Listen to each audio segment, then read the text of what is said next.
I have seen many manifestations of evil, and exorcism is the only cure for one who's truly demonically possessed.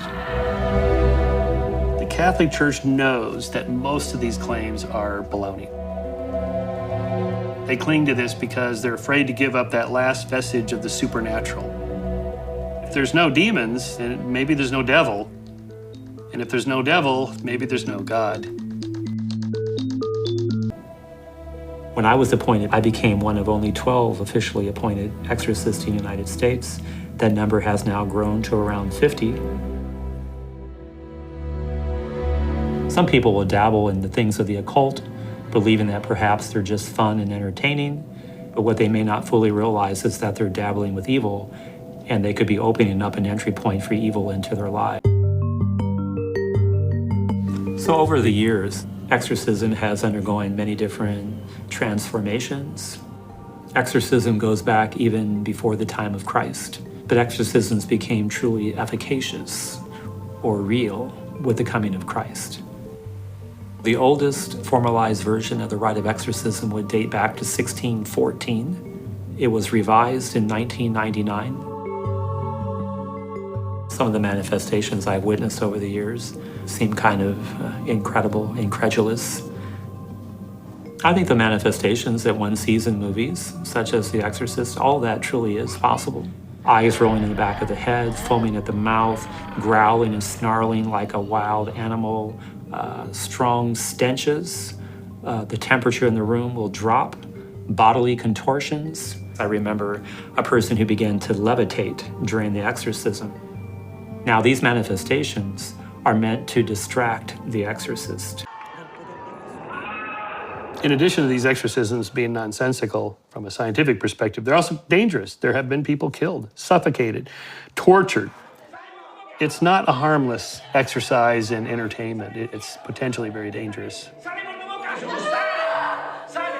Once you start to believe something, the confirmation bias kicks in which you look for confirming evidence that it's true and you ignore the disconfirming evidence. Everybody does it. Unfortunately, this leads to great distortions of belief.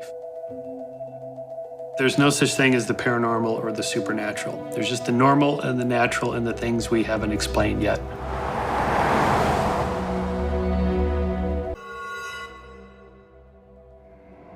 The items I use for exorcism. And in addition, in my bag, I also have the holy water that I would use.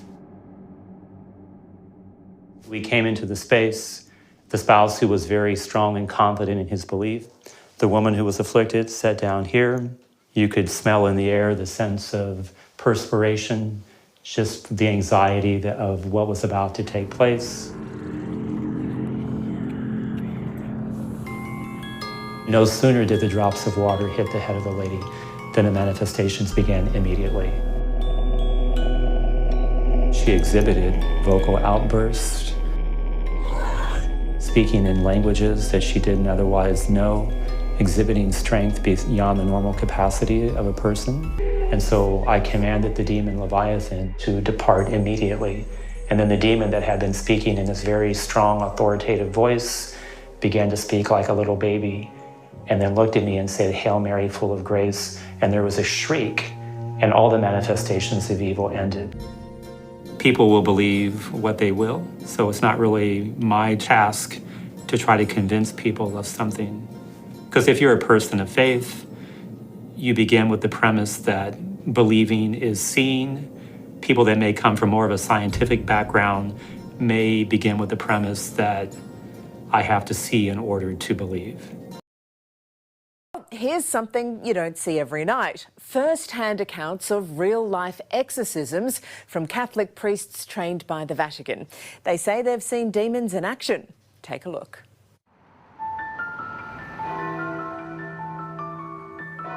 I command you, Satan, enemy of human salvation, acknowledge the justice and goodness of God the Father. A voice comes out of the living room.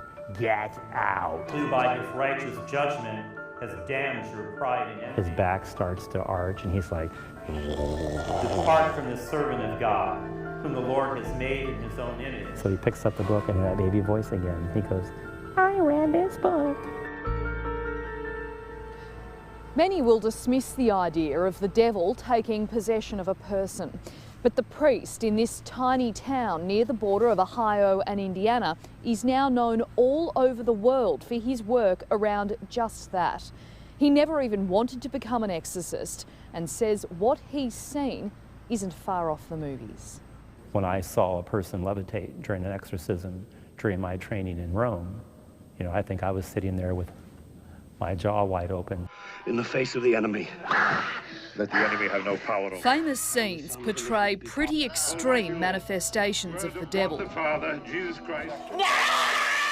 But this vision claims to capture the authentic exorcism of a woman who'd suffered abuse before turning to drugs and prostitution.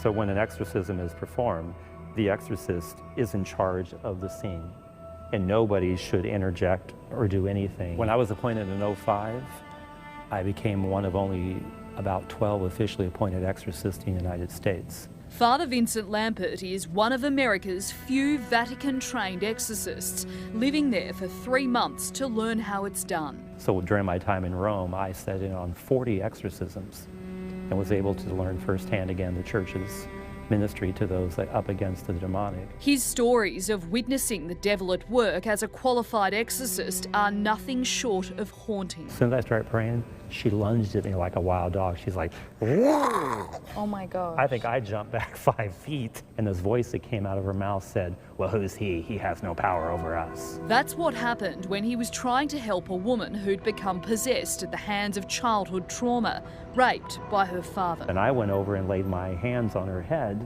and started praying, and then the demon started laughing uncontrollably at me and says, "You can't get rid of us. We've been here too long and you're not strong enough." So you remember the sound? That's what the voice sounded like?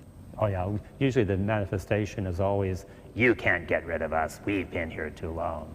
Again, it's that sense of wanting to instill fear. Lampert uses various rituals, including insufflation, a breathing prayer, which with one woman roused the devil in a frightening way. The chair flew back and hit the side of the altar.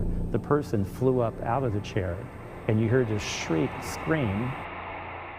I mean, hearing that happen and visualising that happen, the cynic in me says, I can't imagine that being a plausible thing to happen, for someone to fly off a chair and... I mean, I just breathe, and you would have thought that they were hit with a hurricane force wind. The chair just went back like that. And then the person, you hear this shriek as they come up out of the chair and then fall on the floor. So that 100%, that's what happened? That's absolutely.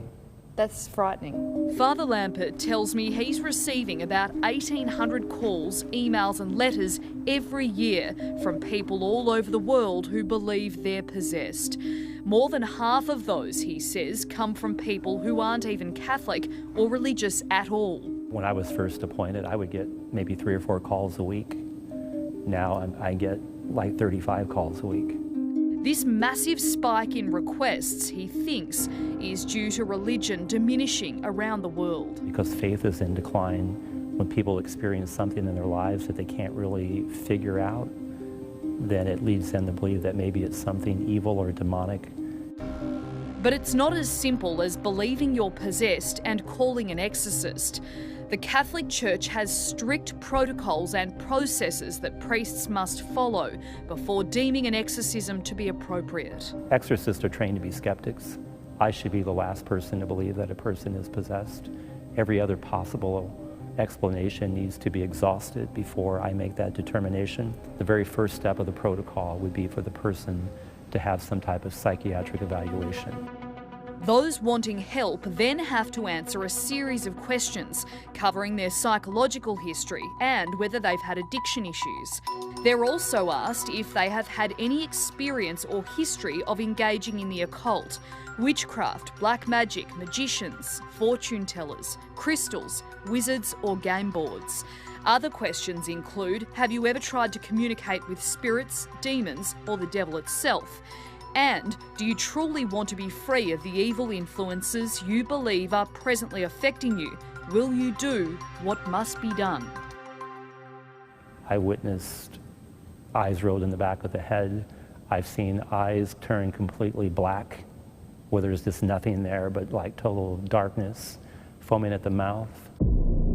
The Catholic Church doesn't allow filming of exorcisms to protect the identity of those afflicted, but others not sanctioned by the Church have been. Exorcisms don't take place on a dead-end street at midnight in an abandoned house during a thunderstorm. That's where you would normally do an exorcism. Father Lampert always executes the exorcism in a sacred space, like the church itself. So I would have the book, I would have a crucifix, would come in and then immediately begin doing the prayer of the church. He'll then command the demon to By depart. his righteous judgment has damned your pride and envy. At that point in the exorcism, if you see that disturbing behaviour, what do you do to counteract that?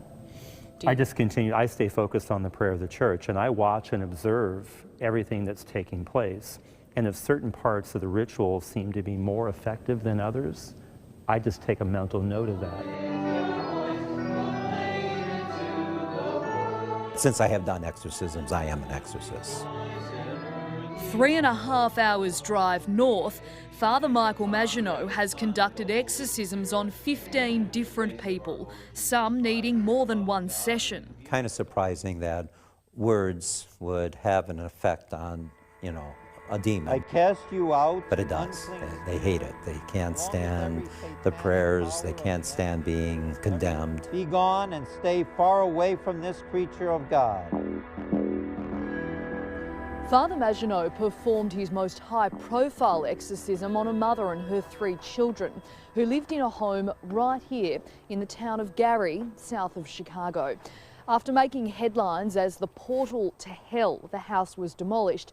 This is where the family believes they became possessed. What started as persistent swarms of flies on the porch transpired into strange noises at night, and ultimately the mother's 12-year-old daughter levitating above her bed, unconscious. The last night we stayed in the house, that's when it was throwing my children around. Within months of moving into this rental home with her kids, Latoya Amons knew something wasn't right. It picked up a lamp from out of my bedroom and threw it into the living room. It was throwing chairs. They were throwing chairs. Father Maginot was called to the house to speak with the mum, finding what he believed to be several signs of demonic possession, including unexplainable footprints around the house. I went to the bathroom, I went to the kitchen, if there was a leak or something, they weren't there. They were just around her, but they were wet. And I don't remember seeing them before. During that conversation, were there any sort of key red flags that made you concerned that this was something? Took my crucifix, put it on her. She began convulsing. And then I took it off and she stopped convulsing. I said, you are possessed. You have an aversion to holy objects. What's claimed to have happened here at the local hospital is disturbing and backed up by medical staff who say they witnessed it in this report. The 7-year-old son started making growling sounds while his eyes rolled back into his head. His older brother then walked up a wall backwards, flipping over his grandmother. The nurses were standing in the door and they bagged up saying, "Oh my God, oh my God." Whose room is this? The children's grandmother, Rosa Campbell, gave police a tour through the house, which officers recorded. She saw it forming. She describes a series of violent occurrences. And pick him up and throw him into this deep freezer, head first. Like, nobody's gonna believe this, Toya. I knew it. They're gonna think everybody's crazy. And that's the lingering question. Do demons exist? And do they inhabit the souls of people around us? What do you say to people who don't think demons are real? There is no other explanation for certain things. The role of the church is not to impose, but to propose. So one of the reasons I like to speak out on the topic of exorcism is just to help educate people with what the church actually believes and teaches. And then what people do with that is ultimately up to them.